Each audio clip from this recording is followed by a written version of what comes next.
Welcome to the series of Oracle Fusion Middleware video lessons. In this video, I'll try to cover WSDL, that is WSDL. I think in the previous video, I was talking about the XML and XSD, and we have seen an example we have seen the example of creating XSD, and we have seen how to create an XML by using XSD. We have used Eclipse to achieve the same, Eclipse IDE. So to follow, before moving to SOA development, you should understand all these things. So one of that is WSDL. So it is WSDL. So we call it as in WSDL. So what is this WSDL? So the full form, it's a web services description language. It's a web services description language.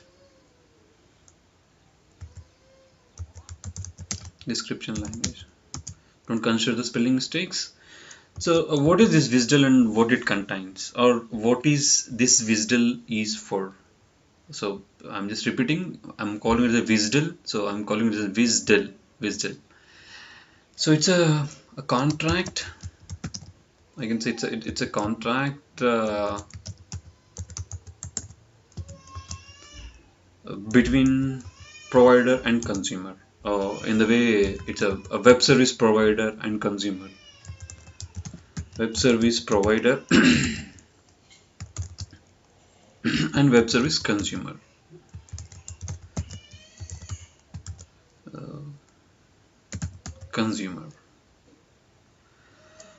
Okay, so this is it is a contract. What is this? It's a WSDL. It's a contract between a web service provider and consumer. So when you have two systems, app 1 and app 2, or system 1 and system 2, or simply provider and consumer, we are using this WSDL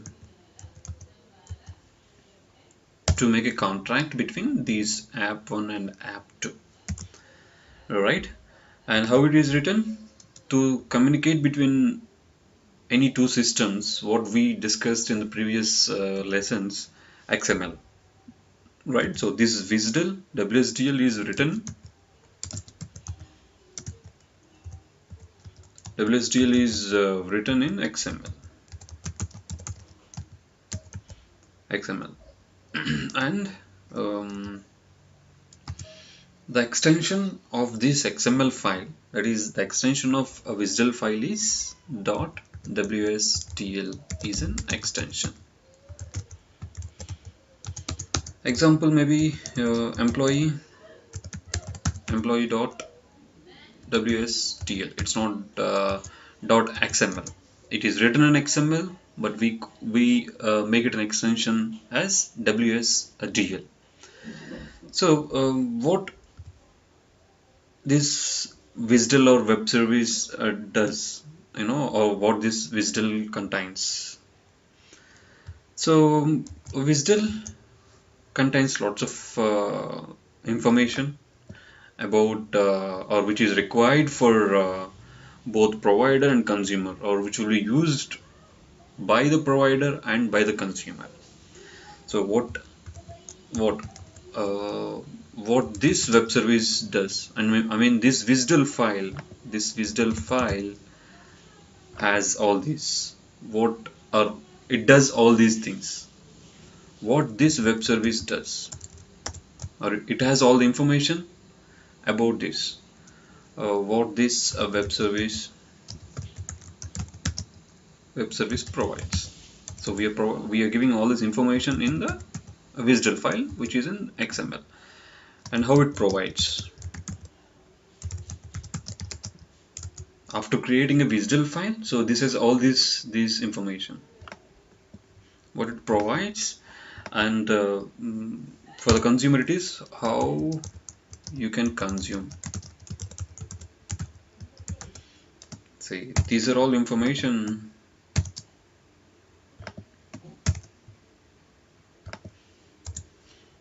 which is there in the WSDL. So we write, or tool writes on this WSDL what this web service provides. What is this for? Say suppose I'm writing a web service for edition. So we have to write about the edition logic or edition related information. I mean what this web service provides. So we are telling in the WSDL file saying like, okay, this is for edition, and how it provides. For edition, what do you have, like, how it provides. In other way, you require two inputs and you will get one output.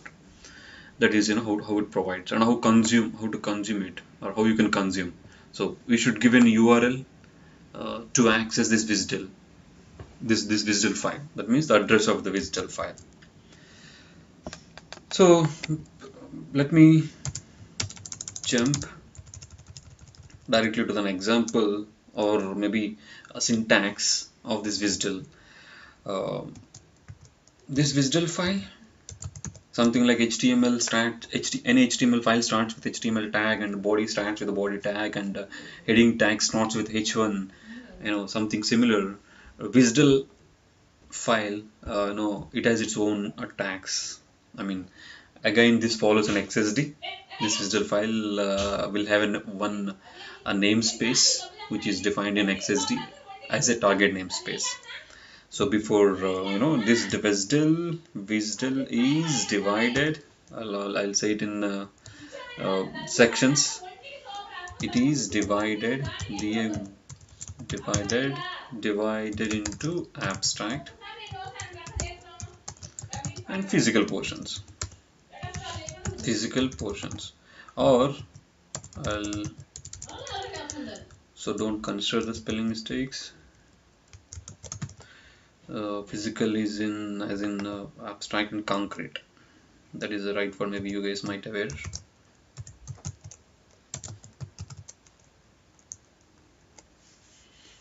WSDL and concrete portions, or like you can call it as abstract and physical portions. It means your WSDL contains both these portions. So start with abstract. So in abstract, as I said, in abstract it has what it provides. I mean WSDL, what it provides in abstract section. So I'll start with the definitions. So that is the element. I can say the root definitions, and inside this WSDL file of definitions element, you have different elements. I'll start with types. I'll just name it as types, and of course it has a ending tag. It's a common thing. And you have a message, and you have an ending tag which is compulsory, and you have operation element,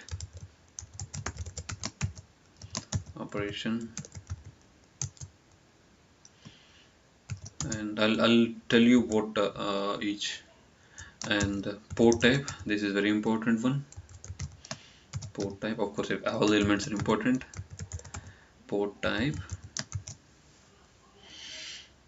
these are all things, at least in what abstract. Maybe in physical is how to consume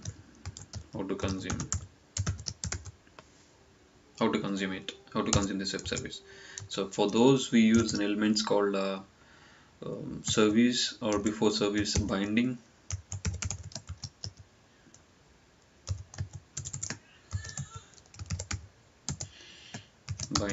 And as I said, service.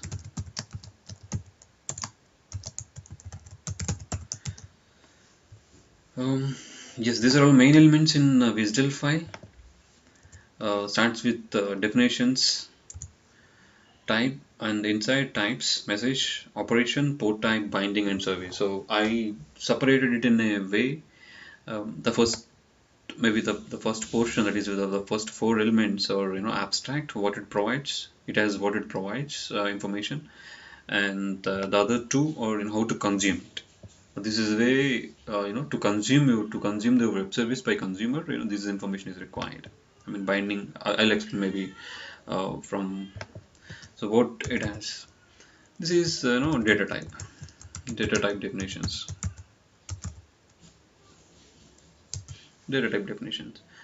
and message, what data being communicated, in a way, definition of data being communicated, operation, it's a operations, there is nothing I can explain here. This is a set of operations. And port type is set of operations, set of operations. So types, data type definition, something like our int a, int b. So it has all this information in types.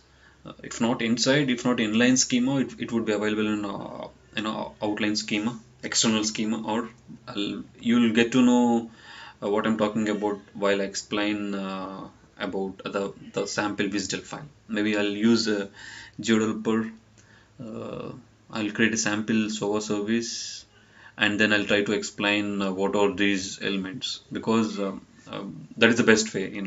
I can only explain what are elements available here, but when you see it in the IDE, that is your GeoDeveloper, you can easily relate what I'm telling now. So the binding, as I said, it is a protocol of data, format specification in a clear way. Specification, okay. It's a protocol of data format specification, or data format specification. And service is a URL. It's a simple one, URL to access web service. So these are all inside WSDL. So types, data types, and definition of what being communicated. You will get to know what is this message. Operations, the complete set of operations, which is called port type, and binding, which is a protocol of data format specification. And this service element contains a URL to access a web service. So as I said, you will get clear idea when while we are opening, in a GeoDeveloper, when we write a small web service, you'll get to know all these elements, or tags, at least for your reference. So in or say concrete WSDL, as I mentioned, this is a concrete WSDL. I wanted to tell you here, if I make, or if I give the web service URL here, or web service URL to consume by the consumer, you are basically giving by giving the WSDL URL, you are not allowing to change this URL, or you have to change this URL all the time. I mean, what I'm trying to say if you want to expose this,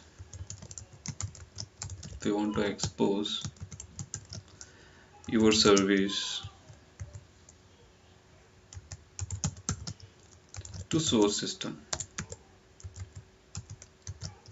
so what we'll use to expose your service to source system, we'll use concrete WSDL. I mean, we rewrite a concrete WSDL. That means in WSDL you should have this binding and service. So once you have any URL of this, then only you will be able to access. And again, this is the location of your web service. But what happens if your having development, UAT and production environments, and when you're writing a web service with this URL in the WSDL, it is very difficult to go back and change it every time, right? So instead we'll use the techniques in SOA so that you don't need to worry about development, UAT and production URLs. I mean, you don't require to change every time by opening the code. We'll come to that stage and where I'll explain in detail about this option. Maybe I'll in a better way I'll at least try to say an addition example here so that you'll get to know. Addition example here, maybe high level flow, addition high level flow, I can say.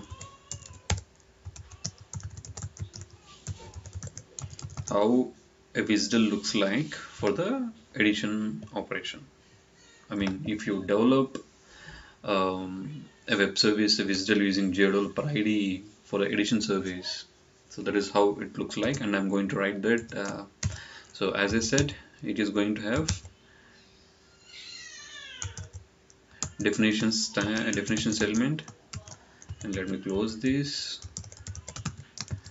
And what it will have types,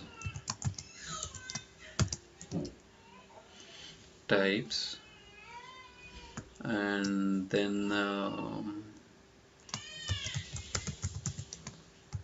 types, and then what it will message. I forgot message. I would have copied from top actually, but it's fine.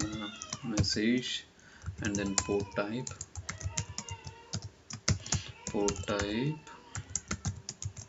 and then yeah, maybe we don't require to see all the elements here. So I'll just give you the feeling how it looks like. I'll cover only these three elements now. So the port type, as I said, it's a set of operations. So operations here means addition operation. So it will have a tag, it will have an element of operation, and of course your definitions before, it will have a name. What is this WSDL? This is about an addition service, and of course you will have the namespaces here, whether it is a general namespace or target namespace, everything. So let me go back here. The port type, as I said, it's for addition operation. So it will have an attribute, something like a name. So attribute should have this addition. It's in double quotes. Should be in double quotes. The attribute should be in double quotes. So addition. And let me close this element. Don't worry, in general we don't require to write all this code. Your ID will generate all of these. Only thing I'm explaining so that you can understand if at all you wanted to modify this, or if at all you wanted to understand the existing web services by any chance. So operation, now you're doing operation. So what you required for addition? As I mentioned before, you required elements, maybe 2 elements for addition and 1 as for output. Alright.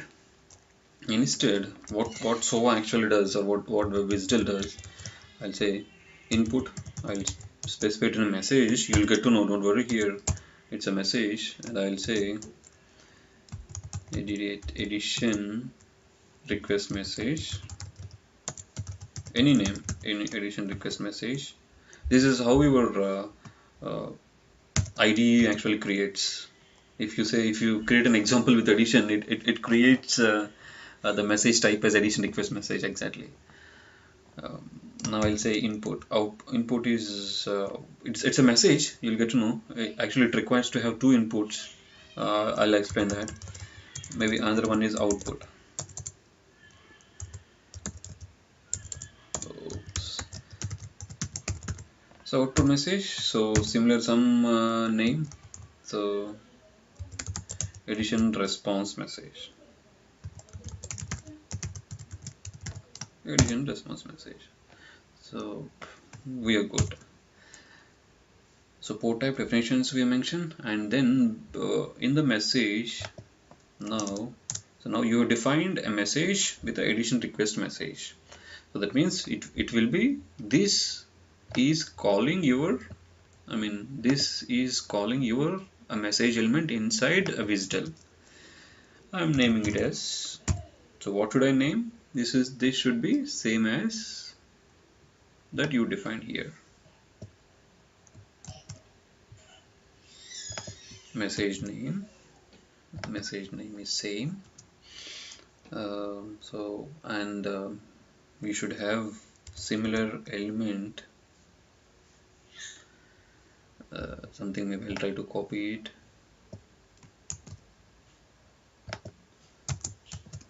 So one is addition request message and other one is addition response message. So I'm just copying it here. So for the output, this message, this element will invoke this element message type, right? And in message, you define the name of the message inside this, and it has another tag called part name. There's another element part name equals to maybe say parameter 1,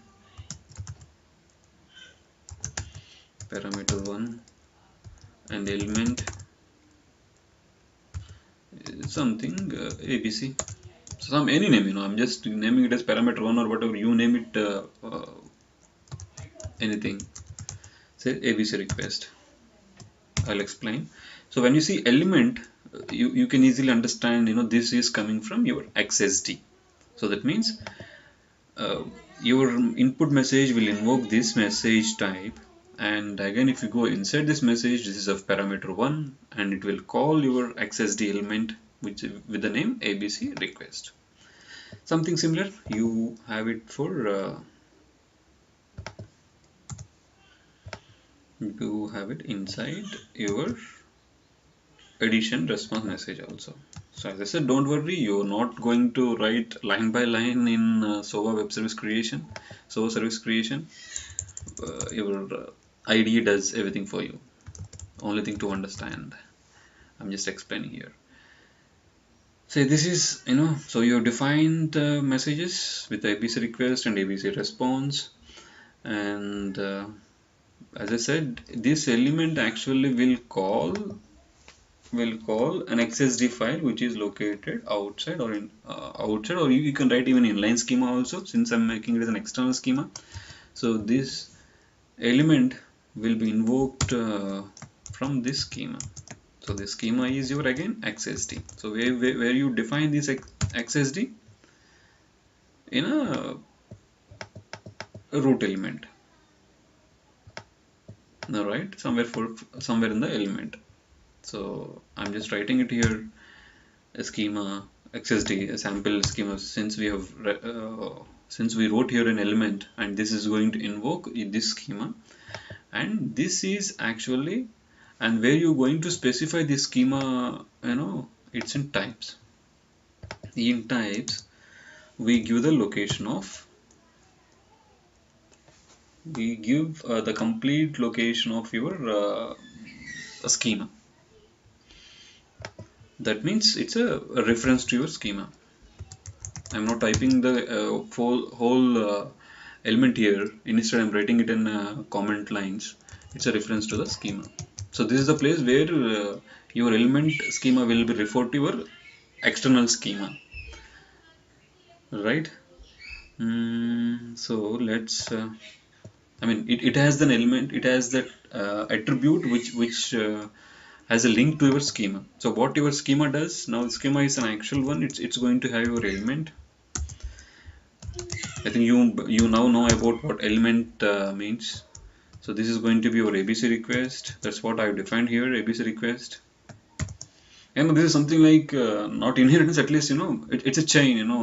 Your input message, this call a message tag here, and inside message you have an element ABC request, and again it's a chain, and this will call your a schema here, something like functions. If you have functions inside another function, that function will call outside the function, something like. So ABC request, and for me it's going to be complex type.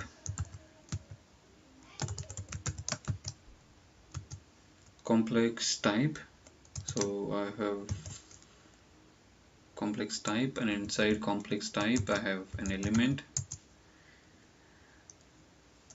name. So I should have two input variables. At least says in Java we require two inputs to perform the addition. Something like it is going to be integer, and I'll close the element and I'll just copy it because I want another element. So I'll name it as an input 2. I'll specify it's an integer.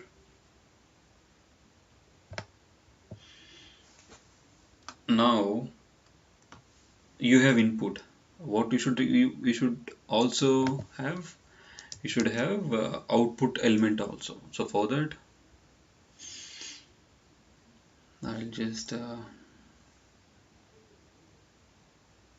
element name ABC request, complex type is this. Let me close this complex type.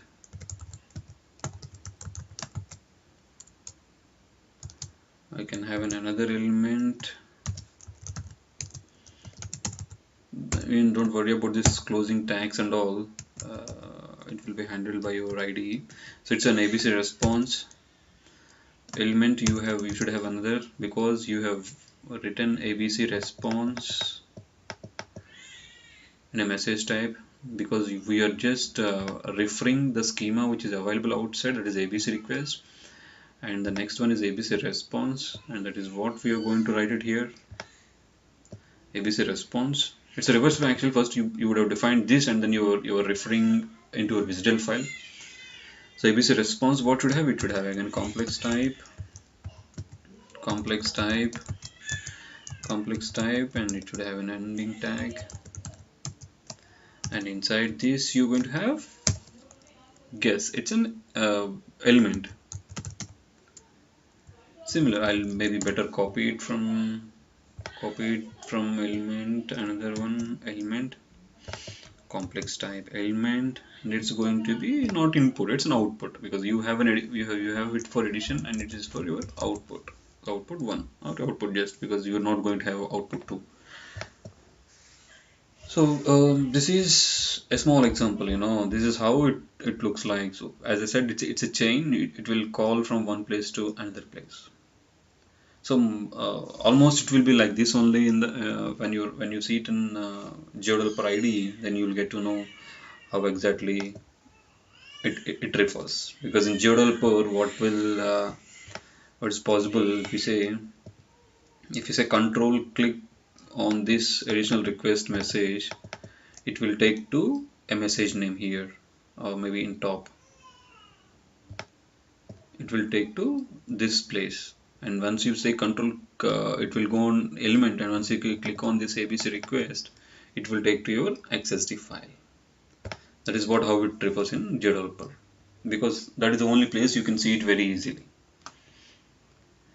In other way, this is all about sample WSDL, and we have to remember another thing, port type.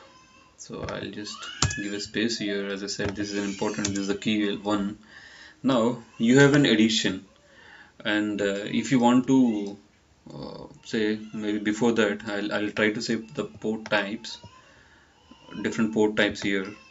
You have only one tag here, port type. There is a way you can have another port type also. Those are for your asynchronous communications. I'll just come to that point. What is synchronous and asynchronous communication? This is topmost interview questions in SOA interviews.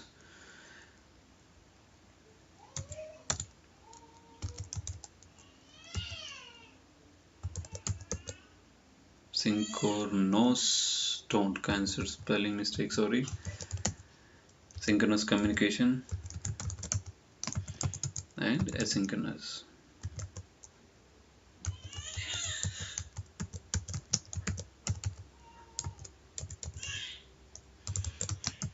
So these port types has two different ways. One is synchronous communication and asynchronous communication. So synchronous communication is uh, in a layman word, or if you have, say, um,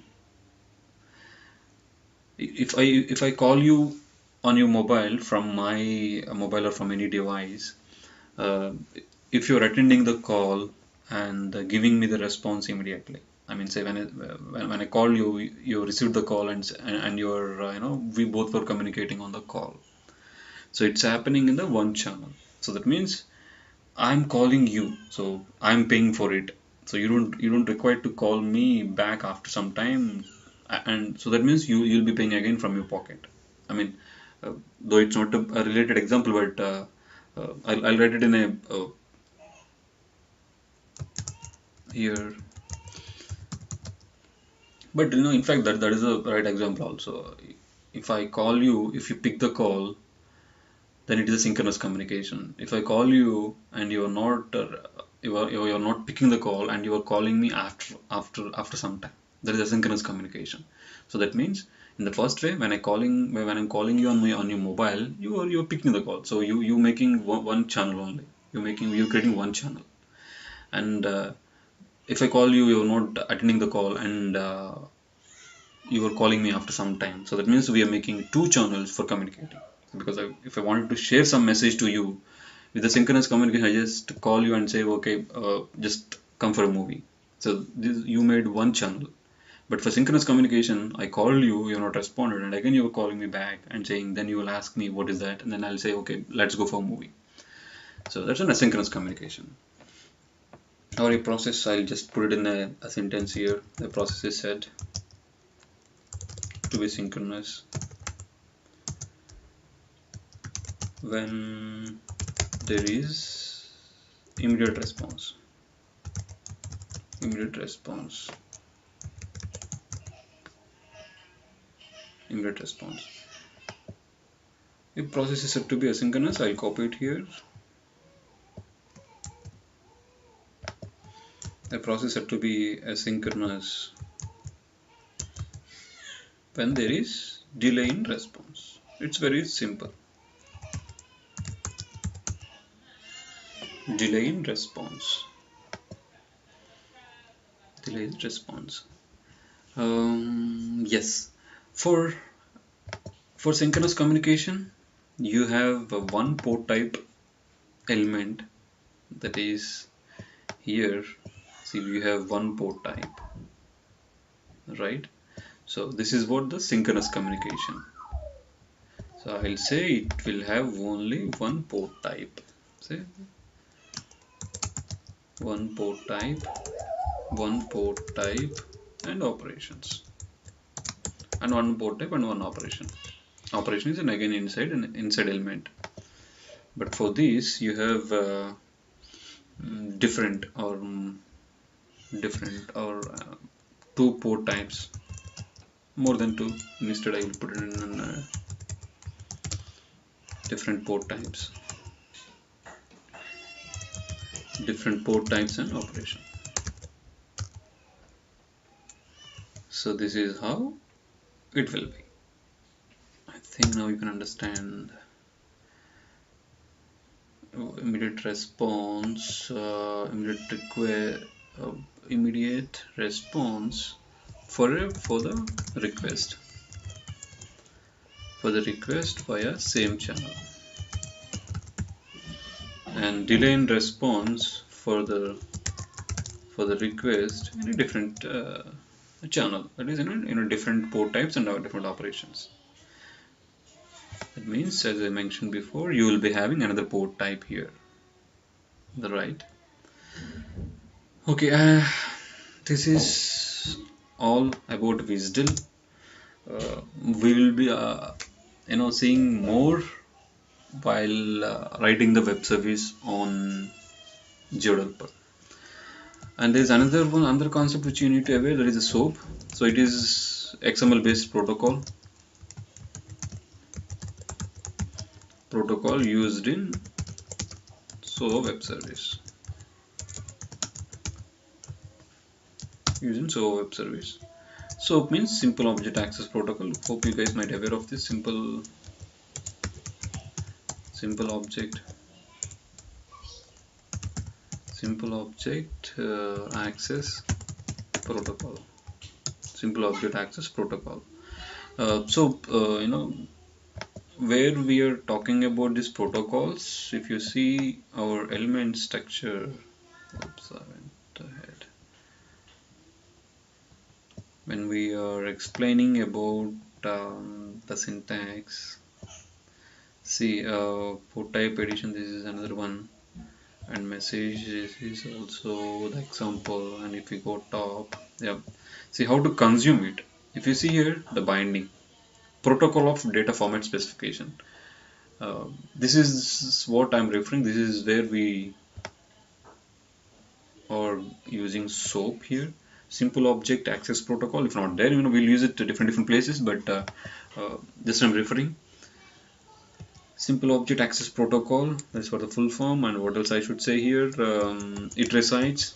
SOAP is SOAP is on top of HTTP protocol.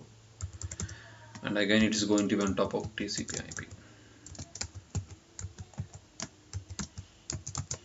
So this is it resides on top of HTTP, and HTTP resides on top of a TCP/IP. Again, the SOAP is specification from W3C.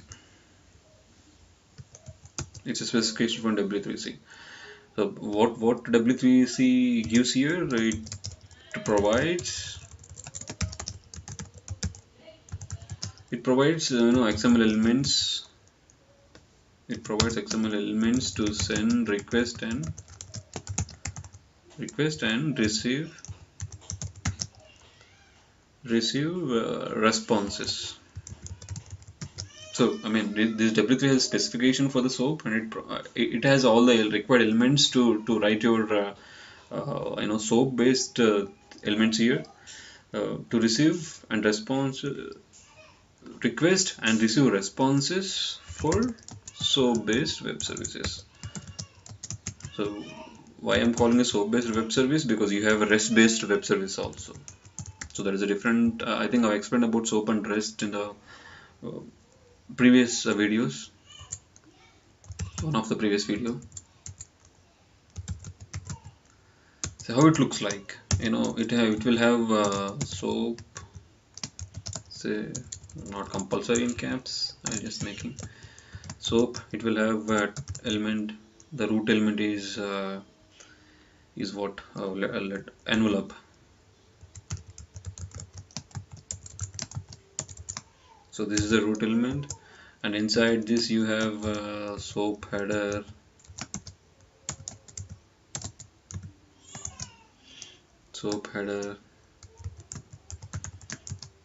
and you have SOAP body. These are all basic elements inside this SOAP based XML. SOAP based XML, and you have same closing tags here.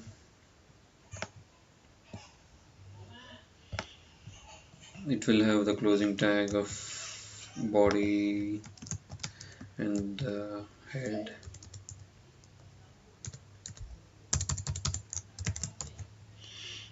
SOAP head and SOAP body and head. After that you have header, you will be closing here, and so on, like this. So my intention is to talk about say all your the business logic will go under this body. Say you're booking or you're doing a credit card validation, for instance. So this will go here. Generally you will not do credit card validation. You are just giving the inputs to a banking agents to do a credit card validation.